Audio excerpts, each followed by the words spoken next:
ओम नमः शिवाय। हर हर महादेव। दोस्तों, स्वागत है आप सभी का भक्ति सागर चैनल में। आज हम इस वीडियो में नाग पंचमी अर्थात नाग पंचमी व्रत की कथा लेकर आए हैं। श्रावण कृष्ण पंचमी को नाग पंचमी कहते हैं। कहीं कहीं पर यह त्योहार श्रावण शुक्ला पंचमी को भी मनाया जाता है। नाग पंचमी हिंदुओं का पावन पर्व है। इस दिन महिलाएं नाग देवता की पूजा करती है और नाग देवता को भोग लगाती है। ज्योतिष के अनुसार पंचमी तिथि के स्वामी नाग है। अंत्या नाग पंचमी के दिन आटे में हल्दी मिलाकर नाग बनाए और उस नाग का पूजन करना चाहिए।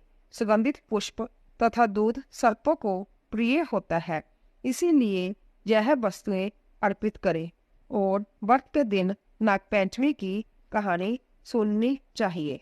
इस दिन नाग पंचमी की कहानी या नाग पंचमी व्रत कथा सुनने से भक्त का पूर्ण फल प्राप्त होता है। नाग पंचमी व्रत की कहानी। एक नगर में एक सेठ जी रहते थे। उनके 7 बेटे और 7 बहुएं थी। इन 7 बहुओं में से छोटी बहू के तो पीहर थे, लेकिन 7वीं बहू के पीहर नहीं थे। जब वह गर्भवती हुई तो उसे गेवर खाने की इच्छा हो रही थी। उसके पीहर नहीं था तो उसने एक गेवर चुरा कर पानी भरने गई, तब ले गई। वहां जाकर पेड़ के नीचे गेवर रख दिया और सोचा कि पानी भरकर आराम से गेवर खा लूंगी।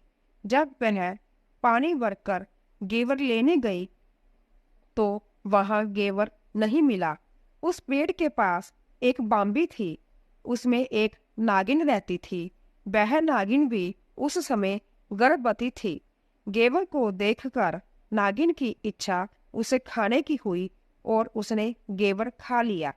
उस नागिनी ने सोचा कि यदि साहूकार की बहू मुझे गाली देगी तो मैं उसे डस लूंगी, और यदि कुछ नहीं कहेगी तो इस बिना पीहर की को पीहर दिखा दूंगी। साहूकार के बेटे की बहू ने कहा कि शायद कोई मेरे जैसी ही होगी जिसने यह गेवर खा लिया। ऐसा सुनकर नागिन बहुत खुश हुई और उसने अपने बेटों से कहा कि तुम इंसान का रूप बनकर जाओ और साहूकार के बेटे की बहू को लेकर आओ। नागिन के बच्चे इंसान का रूप बनाकर साहूकार के घर चले गए। वहां जाकर उन्होंने कहा कि हम हमारी बहन को लेने के लिए आए हैं। तब सास ने कहा कि पहले तो कभी नहीं आए, इतने दिन कहाँ थे?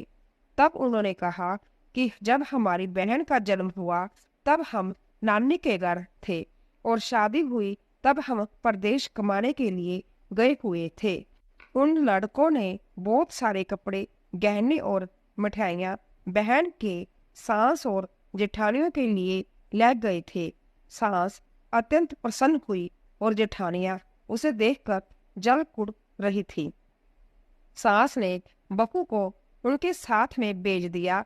बाम्बी के पास जाकर उन्होंने कहा, बहन, हम नाग हैं। उस दिन जब तुमने पेड़ के नीचे गेवर रखा था तब तुम्हारा गेवर हमारी माँ ने ही खाया था। उन्होंने तुम्हें अपनी बेटी माना है, इस नाते से तुम हमारी बहन हुई। बहन, अब तुम हमारी पूंछ को पकड़ लो और डरना मत। उनके कहने पर वह पूंछ पकड़कर बाम्बी में चली गई। वहां पर उन्होंने उसे बहुत लाड प्यार और सुख से रखा। वही बार उसने एक लड़के को जन्म दिया। जब उसका लड़का थोड़ा बड़ा हुआ तब की बात है कि पड़ोसन ने साहूकार के बेटे की बहू को सिखा दिया, अगर तू तेरी माँ की इतनी ही लाडली है तो तू तेरी माँ से कहना कि आज तो नागों को दूध मैं ही पिलाऊंगी। पड़ोसन का ताना उसे सहन नहीं हुआ। वह माँ से जिद करके नागों का दूध ठंडा करने लगी। अभी तक दूध ठंडा नहीं हुआ था कि उससे पहले ही उसके बेटे ने घंटी बजा दी। घंटी की आवाज सुनकर छोटे बड़े सारे नाग दूध पीने के लिए दौड़ पड़े। जब उन्होंने दूध में मुंह लगाया तो बहुतों का मुंह जल गया। तब नाग क्रोधित होकर बोलने लगे कि हम बहन को काटेंगे। उसकी माँ ने उन्हें समझाते हुए कहा कि इसे मत काटो, यह तुम्हें आशीष देगी। थोड़े दिन बीत जाने के बाद पड़ोसन ने फिर से ताना मारा कि यदि तेरी माँ तुझ पर विश्वास करती है तो तुझे 7वें कोठे की चाबी दे दे।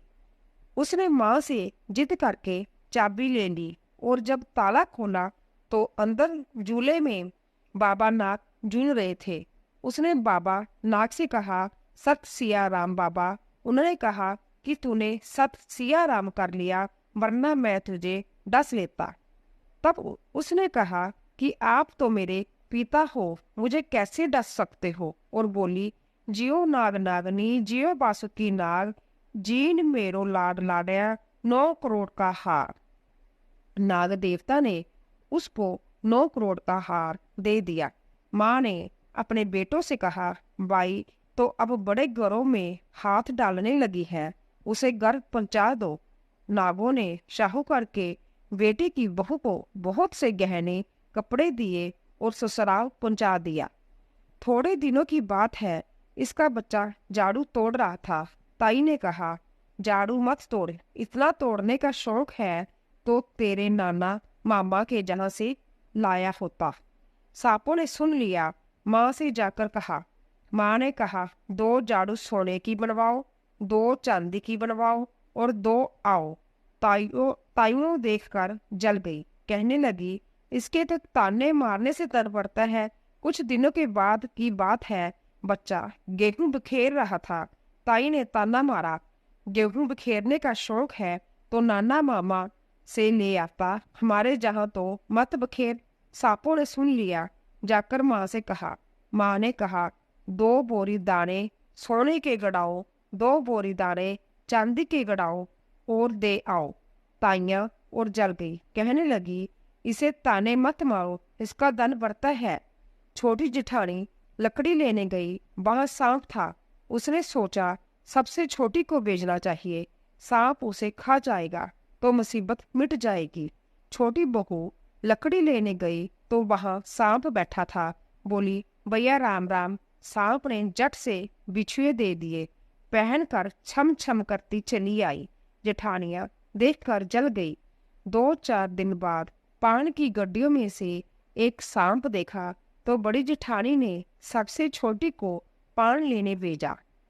उसने सोचा आज अवश्य सांप काट लेगा। सांप को देखकर छोटी बोली, भैया घर के क्या क्या हाल चाल है?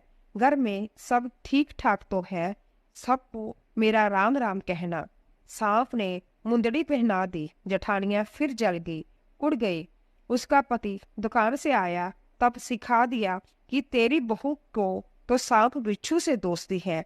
साहूकार का बेटा अपनी बहू से रात को कहने लगा, सच सच बता, सांप बिच्छू तेरे क्या लगते हैं जो तुझे काट खाने की बजाय गहने देते हैं? बहू ने कहा, वो तो मेरे भाई भतीजे लगते हैं।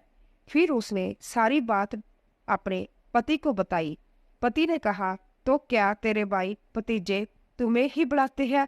कभी अपने जवाई को जानी, हमें तो बुलाते नहीं।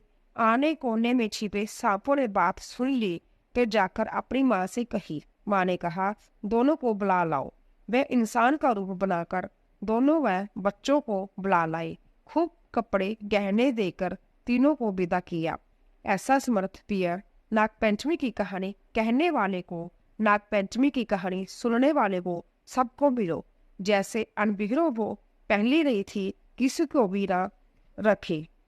नाग देवता की जय। बोले शिव शंकर भगवान की जय। तो दोस्तों, अगर आपको हमारी कथा पसंद आ रही हो, प्लीज जाने से पहले कमेंट बॉक्स में ओम नमः शिवाय, हर हर महादेव अवश्य लिखें और चैनल को सब्सक्राइब कीजिए, लाइक कीजिए और ज़्यादा से ज़्यादा शेयर कीजिए। आप सभी का धन्यवाद।